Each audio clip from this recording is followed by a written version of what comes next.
Hello and welcome. World Maritime Day is a day set aside to celebrate the contributions of key stakeholders in the maritime sector. The event is celebrated globally on the last Thursday of September, but the United States of America observes it on the 22nd of May to commemorate the anniversary of the SS Savannah, the first steamship to cross the Atlantic Ocean.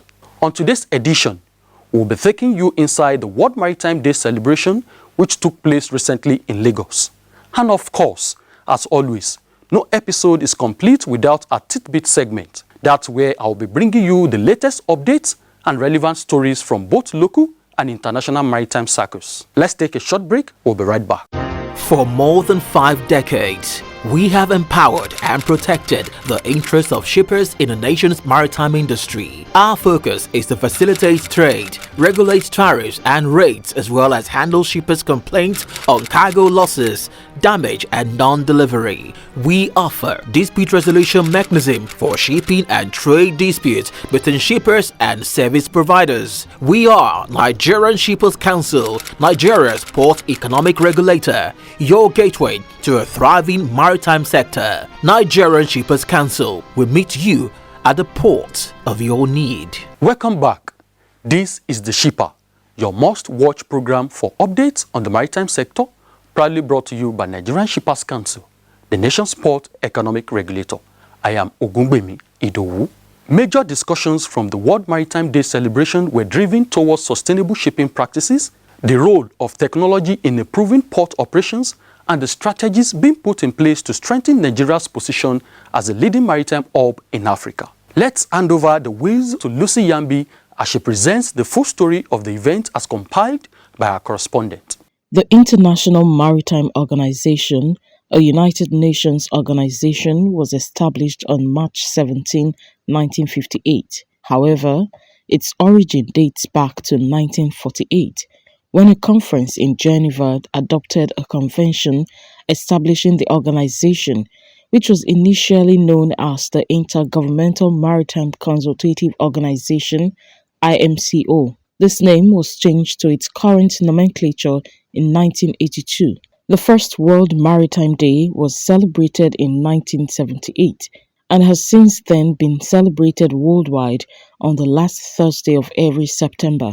The 2025 celebration of the International Maritime Organization's World Maritime Day, themed Our Ocean, Our Obligation, Our Opportunity, gathered dignitaries from the Marine and Blue Economy Ministry, government representatives and policy makers, ship owners, regulators, and critical stakeholders at the event, which explored pressing issues and opportunities that continue to shape the maritime landscape. The Honorable Minister, Marine and Blue Economy, Adegboyega Oyetola CON, charged stakeholders to work towards being stewards rather than exploiters of the marine space. Highlighting the many values of the oceans and the challenges they face, His Excellency Adegboyega Oyetola spoke on what the oceans provide, the many livelihoods they impact, and the need to protect them. Many of these issues are currently being aggressively tackled by the Ministry of Marine and Blue Economy. The blue economy represents a new frontier of innovation, prosperity, and inclusive growth. From renewable ocean energy and marine biotechnology to sustainable aquaculture, the opportunities are very vast Our mission is to harness these possibilities to make the sector a leading contributor to Nigeria's economy, reducing our dependence on oil and gas and driving diversification in line with international and national priorities. We are determined to realize this vision through consistent effort, bold reforms, and sustained collaboration. On this note, I extend a special invitation to members of the diplomatic community. The maritime sector is a natural platform for international cooperation, and diplomacy is the strongest anchor. As we confront the challenges of global maritime governance, your partnership will be very essential. We look forward to working with you to advance both Nigeria's interests and the collective good of the global maritime community. Ladies and gentlemen, Nigeria has made measurable strides at home and abroad. We have adopted policies that promote sustainable practices, invested in modern port facilities, and built strong regional frameworks for security and trade. Internationally, we have been active participants in global maritime dialogues, contributing to the formulation of policies that ensure responsible and equitable use of the oceans. It is in this spirit that Nigeria seeks a return to Category C of the IMO Council. Our country has long been a key player in the global maritime industry, and it is time to assume our rightful place in shaping decisions that guide it. With the strong and broad support already expressed by IMO member states across continents, we are very optimistic of success in the forthcoming elections in London.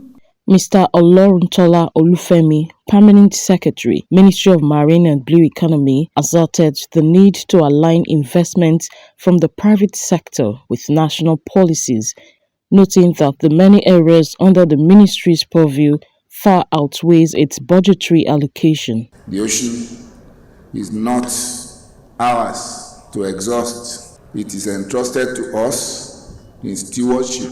The choices we make today, whether to protect marine life, curb pollution, or advance sustainable shipping, will shape the legacy we leave behind. Our obligation, therefore, is to defend the ocean against threats such as overexploitation, climate change.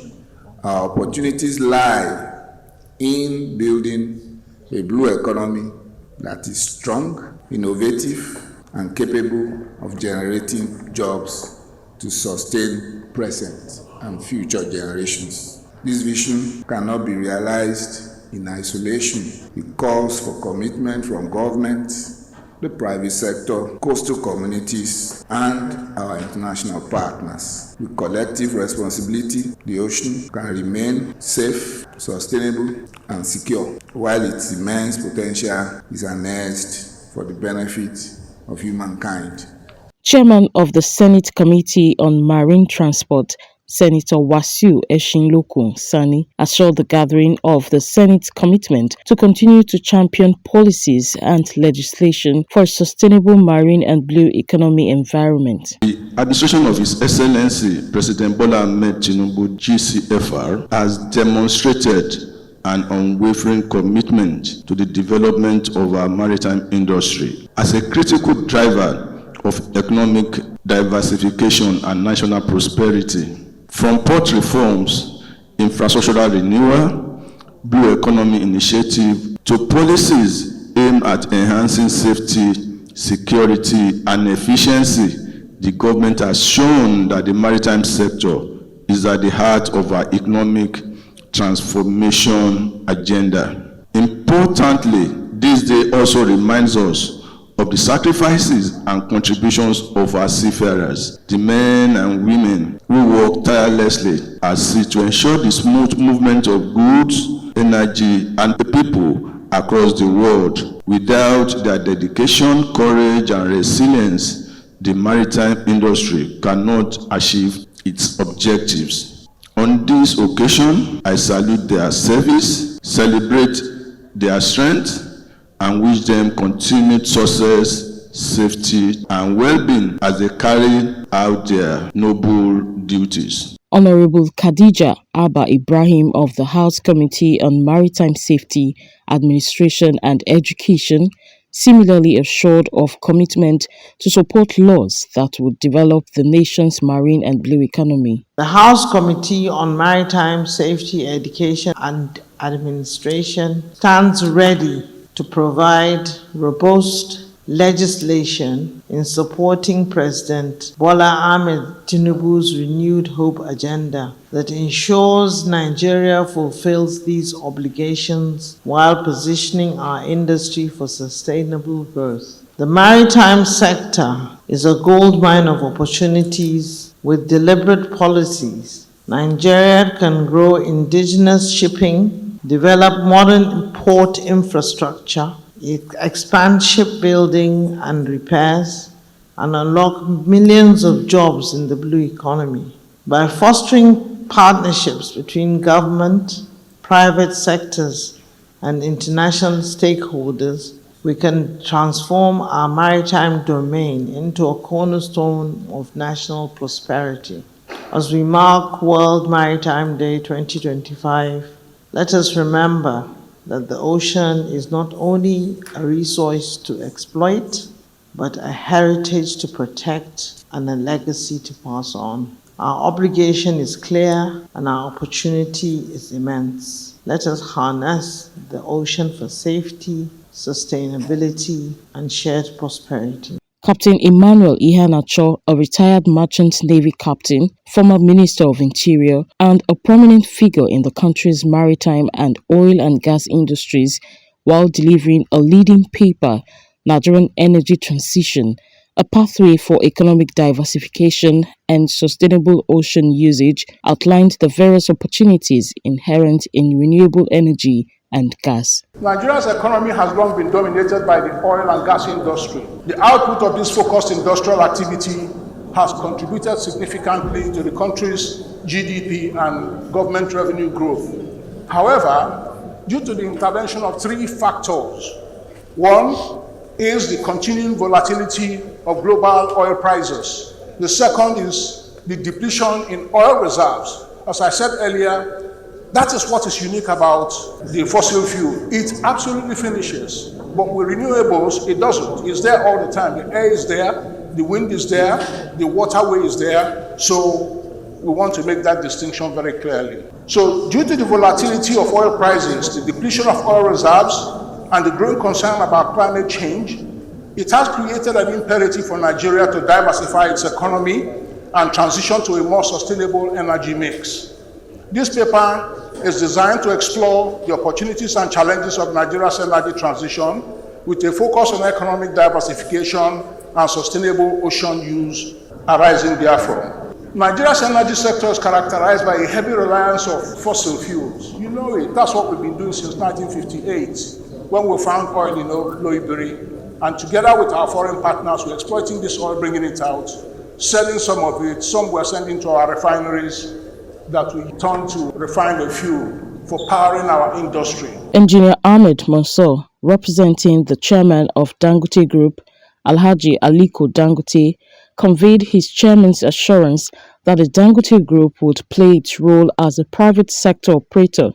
Switching roles and speaking as a former president of the Manufacturers Association of Nigeria, Engineer Ahmed posited that the Dangote Group would also play a significant role in helping to align the organized private sector to advance the nation's blue economy. I believe that the blue economy policy in particular really has two major impacts that we should expect. First of all, by opening up our maritime and ocean resources, we are creating huge new opportunities for development, for investment, and for growth. I believe this has already been mentioned by the Honorable Permanent Secretary. But it also creates or removes many of the impediments to the growth of our economy, especially by opening up and cleaning up our trade routes and creating new opportunities for investment even on the high seas. Imagine, for instance, the possibility of creating huge power generation opportunities through ocean solar farms, through wind, through wave, and other technologies that are now emerging which will provide us with the electricity needed very sorely in this country. These initiatives and these opportunities will provide our economy with the growth and the resilience that is absolutely essential, and will move us from the past where we are focusing on one product, which has indeed exposed our economy to various challenges over the past 30 or even 50 years. It is therefore appropriate that this community in particular and all Nigerian stakeholders in general take this new opportunity and make their contribution. The gathering had quite a few other eminent stakeholders present who also chipped in their views and ideas as to the direction of the sector. Indigenous participation in the maritime sector has been a serious problem, and the main reason for that is the lack of funding. It's a major deficiency, and you see that the foreign entities are dominating, be it cabotage trade, be it affreightment of crude oil, and so on and so forth. They are seriously dominating that sector. And your indigenous parties find it difficult to access funding.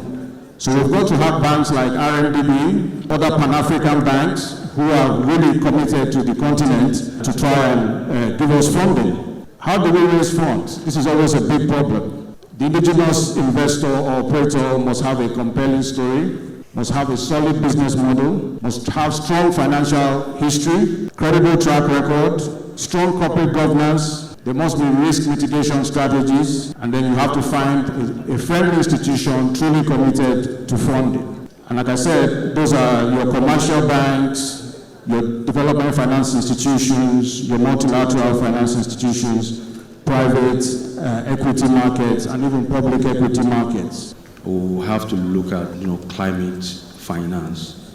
And so what do I mean by this? We'll look at a situation where we support energy transition through what we call green bond or carbon credits that supports renewable energy development initiatives and other energy transition initiatives. Apart from that, we would also look at blended financing where you have private and public capital being deployed to support energy financing, because when we talk of renewable energies, our energy transition, it is not something small. We would find out that the capital requirement is usually huge, given different type of renewables, just like Captain pointed out. And in this sense, you would agree with me that no one financial institution can provide this sort of financing. It requires collaboration with the DFIs, requires collaborations with other major financial institutions,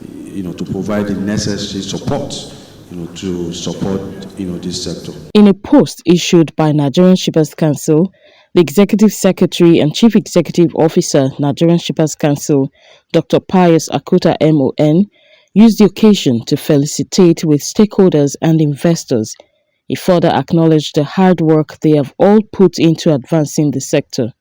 As the world marks Maritime Day 2025, Nigerian Shippers Council extends warm wishes to all maritime stakeholders whose dedication, investment, and contributions continue to drive the growth of our sector.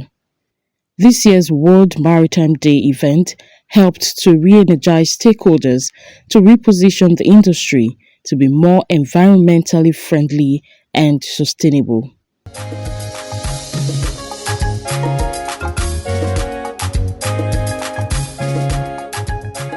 The maritime industry's value is such that celebrating it on just a day seems understated, noting that over 80% of world trade relies on our oceans. That's a huge point of note. Let's now take a tidbit segment for insight into the local and international maritime scene.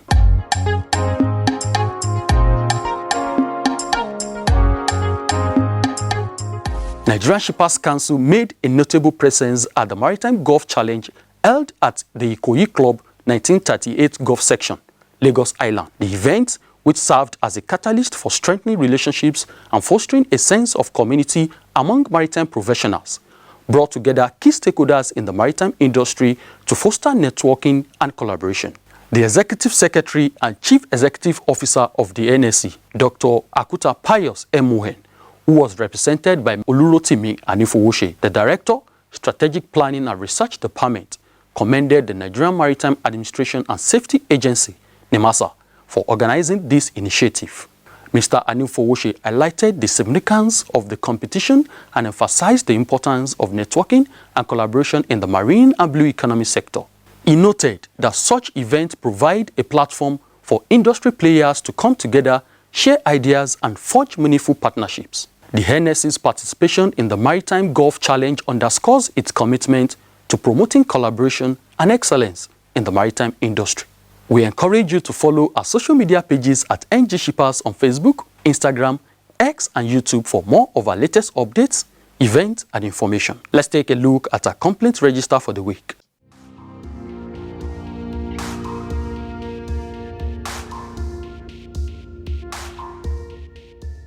The Nigerian Shippers Council has received 6 complaints, while 3 have been resolved, 3 are still ongoing. These include issues with forgery and economic sabotage, obtaining money under false pretense and fraudulent diversion, direct auction container refund, stoppage of customer shipment, dispute over 10% penalty, and double auction allocation. We encourage stakeholders to visit our website at www.shipperscouncil.gov.ng for more information or to lodge their concerns. Let's switch our focus to the international maritime news. German container shipping major Hapag Lloyd and DHL Global Forwarding, the air and ocean freight specialist DHL Group, have signed a 3-year framework agreement for the purchase of Scope 3 greenhouse gas emission reductions resulting from the use of sustainable marine fuels within Hapag Lloyd's fleet.